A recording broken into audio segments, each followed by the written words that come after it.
अस्सलाम वालेकुम my dear students, मुझे उम्मीद है आप सब लोग खैरियत से होंगे। स्टूडेंट, ये वीडियो है प्रैक्टिकल से रिलेटेड फ़िज़िक्स के वाइवा के तमाम क्वेश्चन जो आपसे पूछे जा सकते हैं। आप जानते हैं इस दफ़ा थोड़ी सख्ती है, इस वजह से आपको तमाम वाइवा के क्वेश्चंस तैयार करके जाने हैं।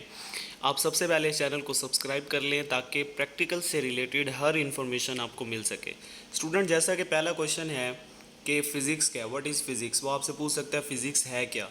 तो क्योंकि ये वाइवा है, इसमें वो कोई भी जनरल सवाल आपसे पूछ सकता है। तो ये चंद सवाल फर्स्ट ईयर के हैं, तो आपने सिंपल आंसर देने हैं कि study of matter, energy and there interaction, यानी मैटर, एनर्जी और उनके दरमियान ताल्लुक को फ़िज़िक्स कहते हैं। आप चाहे उर्दू में भी बता सकते हैं क्योंकि आपने कंसेप्ट बताना है।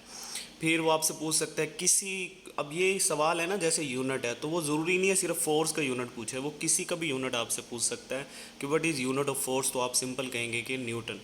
उसके बाद नेक्स्ट क्वेश्चन है ओम्स लॉ क्या होता है, तो V is equal to I R. Ohm's law के बारे में आपको इक्वेशन का पता होना चाहिए।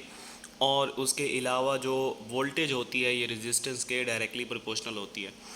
उसके बाद वेलोसिटी किसे कहते हैं, डिस्प्लेसमेंट पर यूनिट को वेलोसिटी कहते हैं। इसका यूनिट भी पता होना चाहिए, ms-1 मीटर पर सेकंड, आपको यूनिट भी पता होना चाहिए। अच्छा, उसके बाद एक्सेलरेशन किसे कहते हैं, तो स्टूडेंट एक्सेलरेशन होती है rate of change of velocity. Work किसे कहते हैं, वर्क के बारे में आपको पता है, W is equal to F D, ये इसका फार्मूला है। और जो वर्क है इसका जो यूनिट होता है ये जाउल होता है। उसके बाद पावर किसे कहते हैं, रेट ऑफ डूइंग वर्क इसका पावर, और पावर का यूनिट भी पता होना चाहिए, पावर का यूनिट वाट है। ठीक है, ये आपको यूनिट्स लाजमी पता होने चाहिए। एनर्जी किसे कहते हैं, क्योंकि एनर्जी कैपेसिटी होती है, काम करने की सलाहियत को बोलते हैं। इसकी दो टाइप्स हैं एनर्जी की, मेन काइनेटिक और पोटेंशियल। फ्रीक्वेंसी क्या है, नंबर ऑफ साइकिल पर सेकंड, ये इंपॉर्टेंट ज़्यादा क्वेश्चन है। वेवलेंथ क्या है, distance between two successive crest भी कह सकते हैं आप इसको। उसके बाद करंट, क्योंकि आपको पता है ज़्यादातर प्रैक्टिकल करंट और वोल्टेज से रिलेटेड होते हैं, तो बच्चों को पता नहीं होता कि करंट का यूनिट क्या है। तो करंट का यूनिट एम्पेयर है, वोल्टेज का यूनिट वोल्ट है, और करंट जो है चार्जेस के बहाव को कहते हैं। ठीक है, और वोल्टेज जो होता है ये पोटेंशियल डिफरेंस होता है दो पॉइंट्स के दरमियान।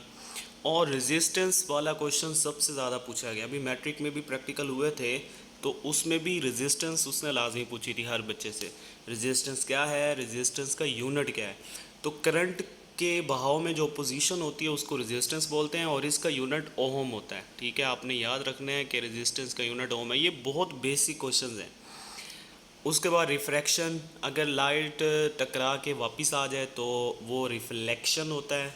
रिफ्लेक्शन, टकरा के बेंड हो जाए तो वो रिफ्रैक्शन होता है। और ये हमारे हो गए मेन क्वेश्चन फर्स्ट ईयर के। अब उसके बाद सेकंड ईयर में आपको पता है आपका चैप्टर कॉलम्स लॉ से स्टार्ट हो रहा है, तो आपका पहला क्वेश्चन यही हो गया कि कॉलम्स लॉ किसे कहते हैं। तो उसके बाद दूसरा क्वेश्चन है इलेक्ट्रिक फील्ड किसे कहते हैं। इलेक्ट्रिक फील्ड जो होती है फोर्स पर यूनिट चार्ज होता है। और उसके बाद ये इलेक्ट्रिक फील्ड इंटेंसिटी है। ठीक है, इलेक्ट्रिक फील्ड इंटेंसिटी है। इलेक्ट्रिक फील्ड का मतलब वो जगह जिसके इर्द गिर्द कोई भी चार्ज की जो रेंज होती है फोर्स लगाने की, उसको इलेक्ट्रिक फील्ड बोलते हैं। कैपेसिटेंस, चार्जेस स्टोर करने की सलाहियत, इसका यूनिट फेरड है, इसका यूनिट आपने याद रखना है।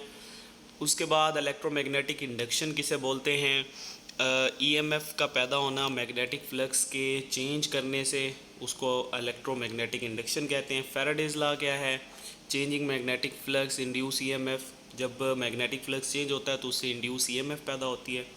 ट्रांसफार्मर के बारे में बताओ, क्योंकि ये आपके सारे चैप्टर से रिलेटेड है, सेकंड ईयर में ये मेन सवाल है। ट्रांसफार्मर आपको पता है ऐसा डिवाइस जो अल्टरनेटिंग करंट को चेंज करता है, यानी करंट की वैल्यू इसमें चेंज होती है। सेमीकंडक्टर क्या है, ये भी मेन है। सेमीकंडक्टर जो मटेरियल जिसकी कंडक्टिविटी कंडक्टर और इंसुलेटर के दरमियान हो। ठीक है, ट्रांजिस्टर किसे कहते हैं, ये एक ऐसा डिवाइस है, ठीक है, जो एम्प्लीफिकेशन करता है।